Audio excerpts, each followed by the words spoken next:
지난주의 말씀이 마태복음 13장 31절에서 33절 말씀에 의해서 누룩과 겨자씨라고 하는 제목의 말씀을 우리가 받았습니다.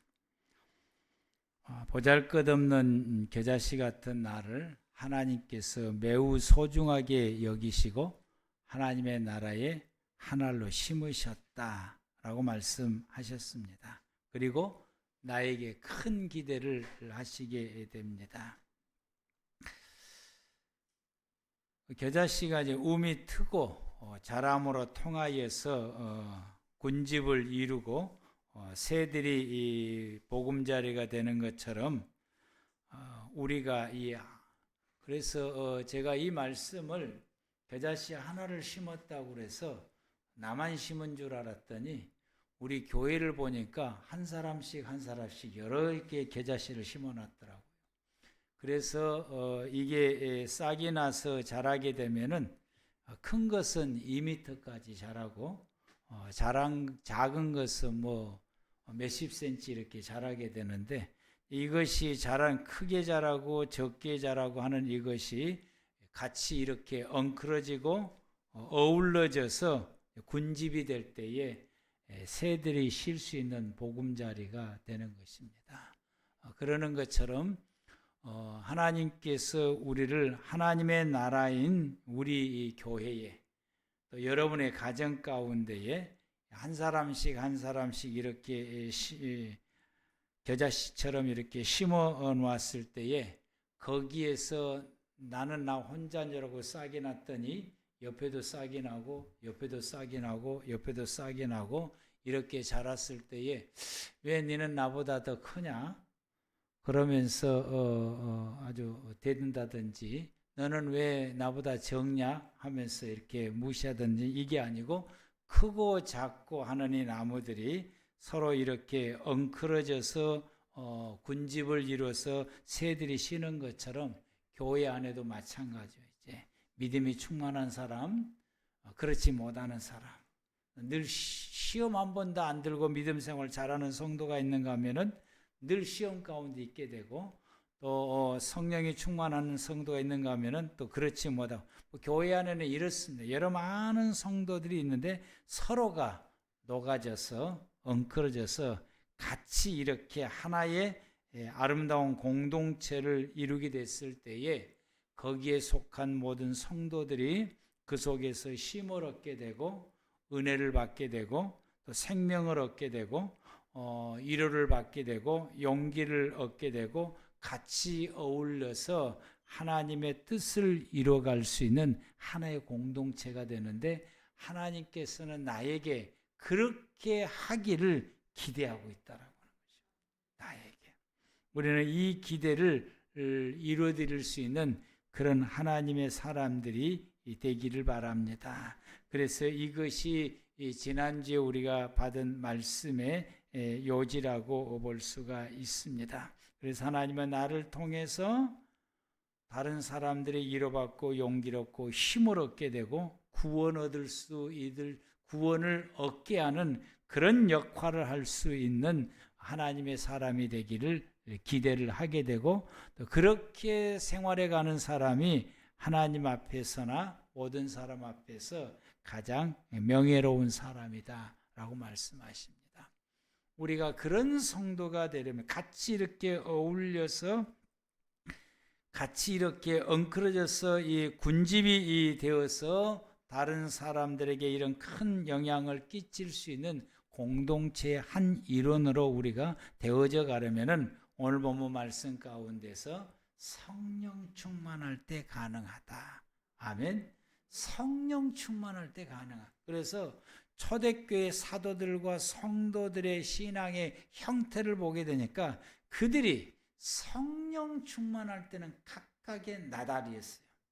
그런데 성령 충만하게 되니까 사도는 사도들과 평신도들이 같이 이렇게 엉클어져서 온 세상의 사람들을 구원을 얻을 수 있는 하나님의 나라가 형성되는 교회들이 세워지게 되는 모습을 보게 되고, 그래서 그들로 통해서 수많은 영혼들이 구원 얻는 놀라운 역사가 일어나게 됩니다. 그래서 오늘 말씀 사도행전 2장 1절에서 4절 말씀을 통해서 성령 충만함을 받고, 여러분 우리가 성령 충만함을 받으시기를 바랍니다. 왜냐하면 로마서 8장 9절에서 말씀하시기를 그리스도의 영이 없으면 그리스도의 사람이 아니다 라고 말씀했어요. 우리에게 하나님의 영이 없으면 그리스도의 사람이 아니다 라고 말해요. 9절 말씀 가운데 만일 너희 속에 하나님의 영이 거하시면 너희가 육신에 있지 아니하고 영에 있나니 누구든지 그리스도의 영이 없으면 그리스도의 사람이 아니다 라고 말씀하십니다. 그리스도인은 하나님의 영에 있는 사람들이, 하나님께 속한 영의 사람들. 하나님의 영인 성령님이 내 안에 내주에 계셔야 비로소 영의 사람이 되는 것이고, 이 영의 사람을 오늘 본문 이 로마서 8장 9절에서는 비로소 그 사람을 두고 그리스도인, 성도다, 예수쟁이다 라고 말하게 됩니다. 이 그리스도의 영이 있는 이 사람은 예수님을 나의 구주라고 고백한다고 고린도전서 12장 3절에서 분명하게 말씀하십니다. 그리스도의 영이 없는 사람들, 이 그리스도의 영을 힘입지 않고서는 예수님을 나의 구주라고 고백할 수 없다라고 말합니다. 우리가 예수님을 나의 구주요, 나를 구원시키시는 분이다 라고 우리가 믿고 고백하고 확신하고 그분을 찬양하고 그분을 예배할 수 있는 것은 그리스도의 영이 내 안에 거주할 때만이 가능하다라고 말합니다. 오직 하나님의 영인 이 성령이 그 안에 내주에서 거주한 성도들만이 예수님을 나의 구주라고 고백하며 그분을 향하여 높이 경배하며 찬양하게 됩니다. 고린도서 12장 3절에 이와 같이 그러므로 내가 너에게 알리노니 하나님의 영으로 말하는 자는 누구든지 예수를 저주할 자라 하지 아니하고 또 성령으로 아니하고서는 누구든지 예수를 주시라 할 수 없느니라 라고 말씀하시고, 더 나아가서 로마서 8장 14절에서 16절에서 말씀하시기를 하나님의 영으로 인도함을 받은 사람은 곧 하나님의 아들이다. 너희는 다시 무수하는 종의 영을 받지 아니하고 양자의 영을 받았으므로 우리가 하나님을 아바 아버지라 부르느니라.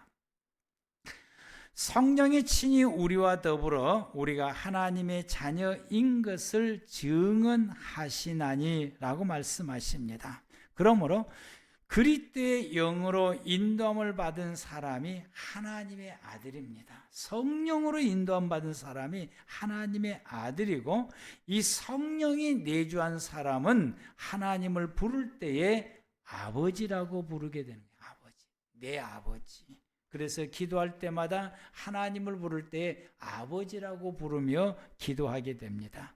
따라서 이 하나님의 아들이어야만이 하나님의 나라의 상속권이 주어지게 되고, 그래서 성령님께서 하나님의 성령이 내주하는 성도들을 하나님의 아들이다라고 모든 사람 앞에서, 하나님 앞에서 성령님께서 우리 성령이 내주하는 성도들을 하나님의 아들됨을 증명하고 증언하신다라고 말씀을 하시게 됩니다.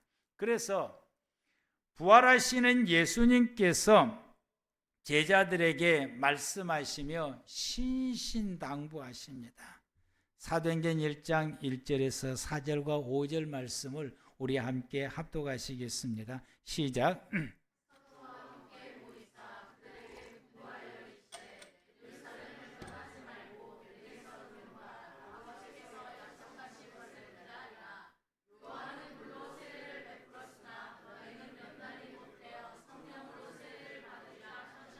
아멘. 성령을 받아야, 성령에 충만해야, 그리고 성령이 내 안에 있어야 하나님의 아들이라고 증명을 받게 되고 예수 믿는 사람이라고 인정을 받게 되며 또 예수님을 나의 구주라고 고백할 수 있기 때문에 반드시 예수 믿는 사람들은 성령 충만함을 받아야 됩니다. 그래서 그때까지 예수님께서 죽으시고 부활하시는 거기까지 제자들이 예수님을 3년 동안 따라다녔으나 이 제자들 가운데는 성령이 충만하지 임하지 아니하게 되고 성령이 임하지 아니하게 되므로 이들은 예수님을 따라다니다가 예수님이 십자가에 죽으니까 실망하고 떠나가게 되고 예수를 부인하는 사람들도 있고 가룟 유다처럼 예수를 팔아먹은 사람들도 있고 모든 사람들이 긴가민가하고 있으면서도 부활하신 예수님을 따라다니면서도 긴가민가하고 있는 거죠. 도마 같은 사람은 내가 예수의 손에 못자국을 잡아보지 아니하고 옆구리에 그의 내가 손을 만져보지 않고는 나는 예수님의 부활한 것을 믿을 수 없다라고 말하기도 하고, 그래서 부활하신 이후에도 예수님의 제자들이 예수님을 믿고 따르기는 따르고 예루살렘 안에 모여 있기는 있지만은, 그리고 매일같이 부활하신 예수님이 나타나서 그들에게 말씀하고 있음에도 불구하고 이들은 아직까지도 확신이 없고 긴가민가하고 있다라고 하는 거예요. 그런 제자들을 향하여서 예수님께서 말씀하시기를 너희는 예루살렘을 떠나지 말고 내게 들었던 바 아버지께서 약속하신 것을 기다리라. 요한은 세례를 베풀었지만은 너희는 못되어서 성령을 세례받듯이 놀랍게 부음을 받게 될 것이다 라고 말씀을 하시게 됩니다. 하나님 아버지께서 약속하신 것은 요엘서 2장 28절에서 29절 말씀 가운데에 하나님이 약속해 주셨습니다. 그 후에 내가 내 영을 만민에게 부어주리니 너희의 자녀들이 장래일을 말할 것이며 너희 늙은이는 꿈을 꿀 것이며 너희 젊은이는 이상을 볼 것이며 그때에 내가 또 내 영을 남종과 여종에게 부어줄 것이다 라고 말씀하십니다. 하나님께서 성령을 부으실 때에 남녀노소 그리고 신분을 떠나서 모든 사람들에게 하나님께서 성령을 부어주시겠다라고 말씀하시게 됩니다. 하나님께서는 반드시 때가 되면은 성령을 부어주시겠다라고 말씀하시고 이 성령 부으심에 대해서 예수님께서는 요한복음 14장 16절에서 17절 말씀 가운데서 하나님께서는 내가 떠나면은 보혜사 성령을 너희에게 반드시 부어주실 것이다 라고 말씀하시고 이 성령에 대해서는 세상 사람들은 받지도 못하고 그것이 뭔지도 알지도 못하지만 오직 나를 믿는 사람만이 받게 될 것이다 라고 말씀하십니다. 그래서 16절에 말씀하시기를 내가 아버지께 구하겠으니 그가 또 다른 보혜사를 너희에게 주사 영원토록 너희와 함께 있게 하리니, 예수님께서는 부활 승천하신 이후에 우리에게 성령을 부으실 수 있도록 하나님 아버지께 구하겠다라고, 그리고 그 성령이 임하게 되면은 그 성령님이 영원히 우리와 함께 하시겠다라고 말씀하시고 17절에 이 성령은 진리의 영이다라고 말씀하시며 세상은 능히 그를 받지 못하나니 이는 그를 보지도 못하고 알지도 못합니다. 세상 사람들은 성령에 대해서 알지도 못하고 성령이 내게 임하는 것도 깨닫지도 못하고 보지도 못한다. 그러나 너희는 그를 아나니 그는 너희와 함께 거하시며 또 너희 속에 계시겠습니다. 믿는 자들은 성령님을 압니다. 믿는 자들은 성령이 내게 임하시는 것을 경험합니다. 나와 함께 하신다고 하는 것을 깨닫게 되고 그 성령님이 믿는 자 속에 계시겠다라고 말씀을 하시게 됩니다. 그래서 예수님께서 제자들에게 예루살렘을 떠나지 말고 아버지의 약속한 것을 기다리라. 반드시 너에게 성령이 임하게 될 것이다 라고 하는 이 예수님의 이 말씀을 부활하신 이후에 주셨던 그 말씀을 제자들이 그 말씀을 가슴에 새기고서 그게 경험하지를 못해서 무엇인지는 알지 못하지만은 예수님의 말씀에 순종하여서 그들은 마가의 다락방에 매일같이 모여서 아버지께서 약속하신 것, 예수님께서 말씀하신 그것이 우리는 뭔지를 모르지만은 아버지께서 약속하셨고 예수님께서 말씀했으니 우리에게 부어주시기를 간구하며 기도하기를 시작하게 됩니다. 그들은 13절과 15절 말씀을 보게 되면은 그들은 이와 같이 제자들과 함께 했던 성도들이 흩어지지 아니하고 한 사람도 떠나지 아니하고 함께 모여서 기도하기에 전념을 하기 시작하게 됩니다.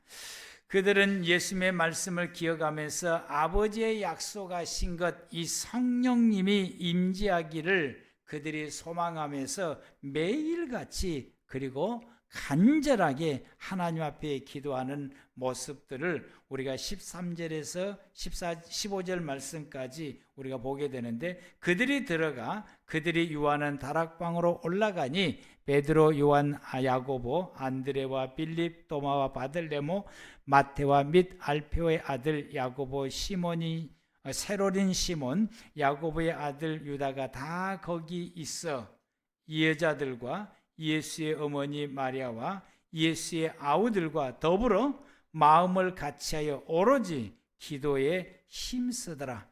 모인 무리의 수가 약 120명이나 되더라.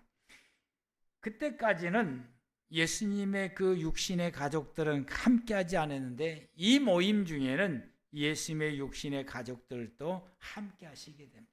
어머니도 함께하시게 되고 그의 형제들도 함께하시게 되고 다른 모든 여자들도 함께하시게 되고 그리고 예수님의 제자들과 모든 성도들이 함께하시게 되므로 그 좁은 공간에 120명이라고 하는 아주 따닥따닥 붙어서 모여가지고 비좁다고 누구 원망하거나 불평하거나 그러하지 아니하고 오직 거기에 모여서 하나님 앞에 기도하기를 매일같이 기도하기를 힘쓰고 또 힘썼다. 제자들이 예수님의 말씀을 그대로 실천하여 순종했습니다. 언제가 될지를 모르지만은 매일같이 모여서 기도하기를 힘썼는데 10일째 되는 날, 그날이 바로 오순절 날이고 이 오순절 날에 이르게 되니 하나님의 성령이 그들 가운데에 임재하게 됩니다.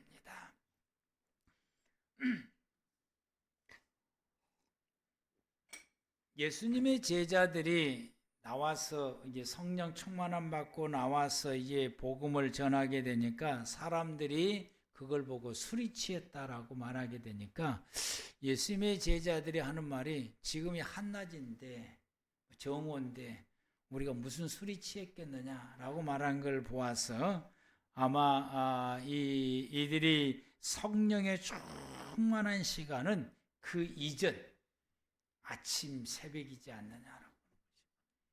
아침 시간.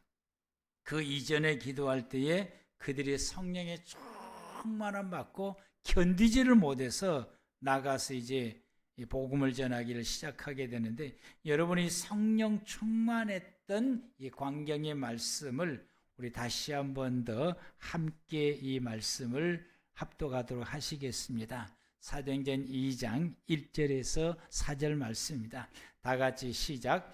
오순절 날이 이미 이름에 그들이 다 같이 한 곳에 모였더니 호련히 하늘로부터 급하고 강한 바람 같은 소리가 있어 그들이 앉은 온 집에 가득하며 마치 불의 혀처럼 갈라지는 것이 그들에게 보여 각 사람 위에 하나씩 임하여 있더니 그들이 다 성령의 충만함을 받고 성령이 말하게 하심을 따라 다른 언어들로 말하기를 시작하니라. 아멘.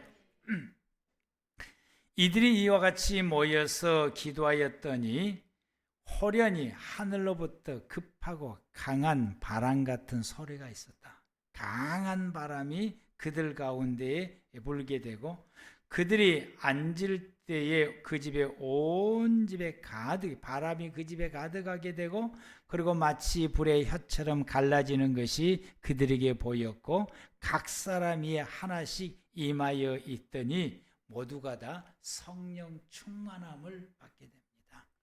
하나님의 성령이 우리에게 임재하실 때에 그 모습과 현상들이 각각 다 다릅니다. 오늘 이 본문 속에서는 이런 모습으로 모가의 다락방에 모였던 사람들에게 이와 같이 임하게 되고, 예수님이 세례를 받으실 때는 비둘기 같은 형상으로 예수님 위에 성령이 임재하시게 되어지게 되고, 또 제가 이제 주은교부터 시작해서 하나님의 성령이 임하였을 때 그때부터서 경험한 바에 의하게 되면은 어쩔 때는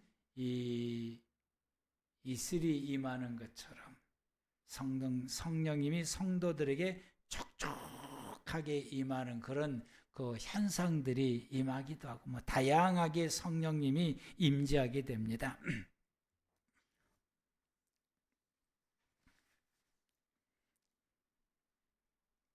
교회는 성령님이 역사하십니다. 성도들은 성령 충만함을 입은 사람들이 성도들입니다. 교회 속에 성령님이 역사하니까 그 교회 속에 속해 있는 성도들이 이 성령의 충만함을 힘입게 되고, 이 성령의 충만함을 힘입는 이 성도가 진정한 하나님의 사람이고 진정한 성도고, 이 사람들을 두고 그리스도인이다 라고 말하게 됩니다.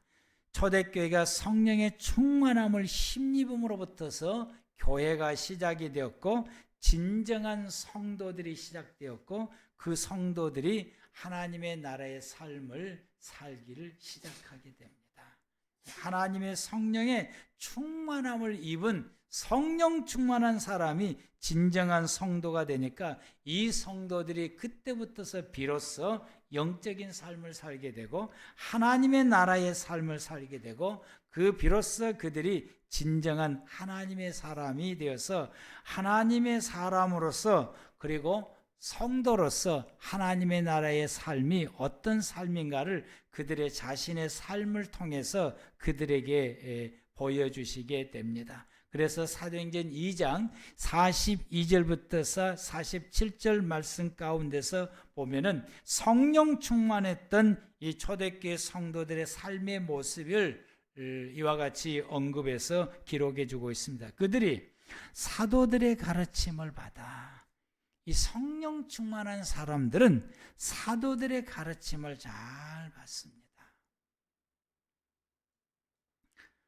사도들의 이 가르침이 때로는 나를 책망하는 말씀을 하기도 하고, 나를 아주 심하게 나무라는 그런 말씀도 들었는데, 그 모든 가르침을 잘 받아서, 그리고 그 가르침대로 순종하고, 책망하면 회개하고 돌이키고, 격려의 말씀을 하면 힘과 용기를 얻게 되고, 위로의 말씀 속에는 위로를 받게 되고, 그리고 우리로 하여금 하나님의 말씀을 순종하게 하는 명령의 말씀을 하면 그 말씀을 따라서 순종을 잘하고, 이것을 통틀어서 가르침을 받았다라고 말합니다. 가르침을 잘 만든다라고 하는 그 말씀하신 그대로 실천하고 순종하고 실행한다라고. 그래서 이들이 서로 간에 교제를 하고, 성도들 간에 교제하고, 떡을 떼며 성찬 예식을 행하면서 예수님이 나의 구주 되심을 확실하게 고백하며, 그리고 그들은 하나님 앞에 기도하기에 전혀 힘쓰며 생활을 하였다라고 말합니다. 그래서 이런 그 영적인 이런 신앙의 생활에 완전히 매료되어서 생활하게 되면은 사람들이 두려워합니다. 이런 믿음의 생활을 강하게 생활할 때에 사람들이 두려워하고, 사람들이 경외하고, 사람들이 존경을 하고, 야 대단하네, 이분들이 진짜 믿음의 사람들이구나라고 생각. 그럴 때에 거기에 복음의 전파의 효력이 나타나게 되는 것이죠. 복음의 전파의 효력. 믿음 생활을 대충 하게 되면 사람들이 두려워하지 않아요. 경외심도 없고 존경함도 없고, 그들이 생활해가는 믿음의 생활을 인정하지 않게 되는 거예요. 두려워한다라고 하는 건 그들의 믿음의 생활을 인정하고 경외하고 존경하고 그들의 사는 믿음의 생활을 두려워하는 모습을 가지게 됩니다. 그러므로 통해서 그래할 때에 이들로 통해서 기사과 표적이 나타나게 되고 그리하여 믿음의 성도들이 다 함께 있어 모든 물건을 서로 통용하고 그리고 있는 사람들은 그 재산을 없는 사람의 필요에 따라서 나누어 주게 되고 그리고 서로 마음을 같이 해서 성전에 모이기를 힘쓰고 집에서나 교회에서나 믿음을 고백하며 성찬 예식을 하며 믿음을 고백하게 되고 그리고 일반 음식을 먹을 때도 기쁜 마음으로 음식을 먹고 감사 마음으로 음식을 먹고 하나님을 늘 찬송하니 백성들에게 칭송을 자자하게 되고 거기에 구원받는 숫자가 더하게 되더라 라고 말씀하십니다. 이게 하나님의 나라의 모습이고 이것이 하나님의 성도들이 살아가는 삶의 기본적인 모습인 것입니다. 그러므로 우리는 반드시 성령 충만함을 입어야 됩니다. 우리가 성령 충만함을 입어야 비로소 예수 믿는 사람이 되고 하나님의 자녀라고 인정받게 됩니다. 우리는 성령의 인도하심과 도우심을 받으며 살아갈 수가 있습니다. 성령 충만함 받아야 성령의 인도하심을 받을 수 있고 성령의 도우심을 받을 수 있어요. 매일같이 나의 삶 가운데 성령의 도우심을 받아야 생활할 수 있어요. 그래야 우리가 오늘 이 은혜구역이 은혜라고 찬양을 하나님 앞에 드릴 수 있는 것처럼 은혜라고 고백하고 은혜라고 찬양을 할 수가 있습니다. 예수님의 제자들이 믿는 사람들에게 하나님의 그 성령을 아버지께서 부어주신다고 하는 말씀을 믿고 그리고 기도하면서 기다렸던 것처럼 우리도 반드시 하나님이 나에게 성령을 부으실 거야. 이 믿음과 이 기대감을 가지고 그리고 초대교회 성도들처럼 우리가 하나님 앞에 진심으로 기도할 때에 하나님의 성령을 우리에게 부어주시게 됩니다. 아멘. 성령을 우리에게 부어주시게 됩니다. 초대교회 성도들과 사도들이 성령의 충만함을 입었던 것처럼 우리 모두가 다 성령의 충만함을 받아야 됩니다. 예전에 교회에 그 성령 충만함 우리 성도들이 입었는데 여기에 있는 사람들 가운데 그 증인들이니까 그때와 지금을 제가 가만히 비교해봐서 오늘 말씀을 준비하면서 가만히 비교해봤더니 차이점이 딱 하나 있더라고요. 간절한 기도와 간절한 기도가 못한다고 하는 사람이죠. 그때는 순수하게 간절하게 기도했어요. 집에 가라 그래도 안 가. 초저녁에 8시에 모이면은 12시에 예배를 마쳤는데도 길다 말한 사람 하나도 없고 지루하다고 몸서리 친 사람도 하나도 없었어요. 오직 성령의 은혜를 사모하고 간절히 사모하고 모입니다. 그래서 저녁마다 성령님이 임재해서 충만하게 되고 그 성령에 취해서 집에 가서 자고 오라 그래도 집에도 안 가고 교회에서 그냥 자요. 왜냐하면 그때 교회는 바닥에 불이 들어왔거든. 그러니까 거기서 자고 새벽 예배 드리고 그리고 가는 그때와 지금을 비교하니까 이 간절함의 차이가 있었고 집중함의 차이가 있었구나. 우리는 지금은 이제 1시간이 넘어가면 길다고 말을 해. 지루하다고 그래. 몸서리를 막 뒤척거리고. 지금은 그때처럼 그렇게 오랜 시간 동안 기도하지 않냐고 얻는 마치고 얻는 집에 가려고 그래요. 여러분 우리 간절함을 가집시다. 아멘. 간절한 자, 간절히 원하는 자에게 하나님의 부으십니다. 아멘. 간절히 원하는 자. 여러분들이 하나님 앞에 성령의 충만하기를 다시 한번 성령의 충만하기를 우리가 간절한 마음을 가지고 그때 기도했던 것을 우리가 기억하고 그때 내가 주님 앞에 이렇게 마음을 쏟았고 주님 앞에 있었던 것을 기억하면서 다시 한번 우리가 믿음으로 기도함으로 성령의 충만함을 다시 입으시고 우리 꿈의 교회 다시 성령의 바람이 부는 역사가 있기를 축복합니다. 이 시간 여러분 손을 간절히 모으고 하나님의 성령이 임재하시기를 우리가 소망하면서 하나님께서 마지막 때가 되면은 남종과 여종에게 모든 사람에게 성령을 부으신다고 했고 예수님께서도 성령을 부으신다고 말했고 이걸 믿고 제자들이 간절히 기도했더니 오순절날에 성령의 충만함을 입었던 것처럼 오늘 이 시간 저와 여러분들이 이 제자들의 이 간절한 마음을 품고서 이 시간 하나님 앞에 여러분 간절히 기도하시길 바랍니다. 통성으로 이 시간 기도